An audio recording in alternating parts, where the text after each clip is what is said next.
Assalamualaikum warahmatullahi wabarakatuh. Selamat pagi anak-anak semua. Gimana kabarnya? Semoga sehat semua ya. Pagi hari ini Umi akan lanjut pembelajaran tematik.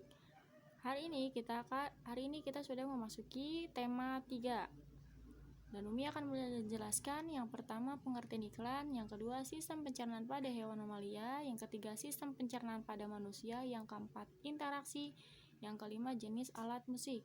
Kita masuk yang pertama. Iklan adalah berita pesanan untuk mendorong membujuk khalayak ramai agar tertarik pada barang atau jasa yang ditawarkan. Sistem pencernaan makanan pada hewan mamalia, contoh pada sapi. 1. Rumput dikunyah. 2. Esofagus atau kerongkongan. Yang ketiga, melalui rumen atau perut besar, proses yang terjadi pencernaan dengan bantuan mikroba. Yang keempat, mulut. Di mulut ini, proses terjadi makanan dikunyah lagi untuk kedua kalinya. Yang kelima, retikulum atau perut jala. Pada perut jala ini, makanan difermentasi oleh bakteri anaerob. Yang keenam, omasum. Yang ketujuh, perut masam atau abomasum dengan enzim pepsin. Yang kedelapan, usus halus. Pada usus halus ini, sari makanan diserap seluruh tubuh, lanjut ke usus besar, dan terakhir pada anus. Dan ini contoh gambarnya diletak-letak pada setiap tubuh sapi. Lanjut, sistem pencernaan pada manusia. Macam-macam pencernaan pada manusia. Yang pertama, pencernaan yang terjadi secara mekanik, terjadi di mulut dengan bantuan gigi dan enzim. Yang kedua, pencernaan yang terjadi secara kimiawi. Ini tuh terjadi di lambung usus halus dan usus besar dengan bantuan enzim. Proses pencernaan pada manusia. Mulut, lidah, kerongkongan, lambung, usus halus, usus besar, dan terakhir pada anus. Gerak peristaltik, gerakan yang mendorong makanan dari mulut ke lambung. Ini ada contoh gambarnya ya, ada letak-letaknya dari rongga mulut, kerongkongan, lambung, usus besar, usus halus, dan terakhir pada anus. Kita lanjut. Letak setiap rasa berbeda-beda, yaitu yang pertama, rasa asin terletak pada bagian tepi depan.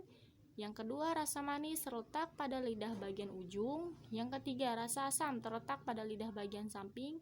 Yang keempat, rasa pahit terletak pada lidah bagian belakang atau pangkal lidah. Next, interaksi.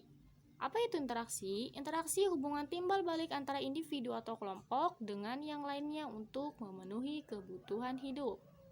Macam-macam interaksi.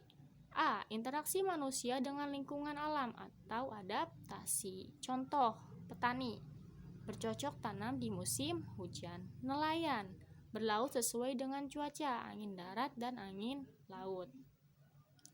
B. Interaksi manusia dengan lingkungan sosial. Interaksi manusia dengan lingkungan sosial terjadi jika individu atau kelompok individu saling berkomunikasi. Interaksi sosial terjadi dengan didorong beberapa faktor. Keinginan untuk meniru orang lain atau imitasi. Yang kedua, keinginan untuk mempengaruhi orang lain, sugesti. Ketiga, keinginan untuk sama dengan orang lain, identifikasi. Dan yang terakhir, rasa tertarik kepada orang lain, simpati. Kita lanjut, jenis alat musik. Yang pertama, ada melodis, alat musik yang mempunyai dada. Contoh gitar, biola, piano, harmonika, pianika, dan lain-lain. Yang kedua, ada ritmis, alat musik yang tidak mempunyai nada. Contoh, sambal, gendang, kastanya, triangle. Nah, cukup sekian penjelasan dari Umi. Jika ada yang belum jelas, silakan ditanyakan. Tugas hari ini adalah mengerjakan soal latihan akhir subtema 1. Kerjakan bagian A dan B saja ya. Ada di buku paket halaman 59 sampai 61. Selamat mengerjakan. Wassalamualaikum warahmatullahi wabarakatuh.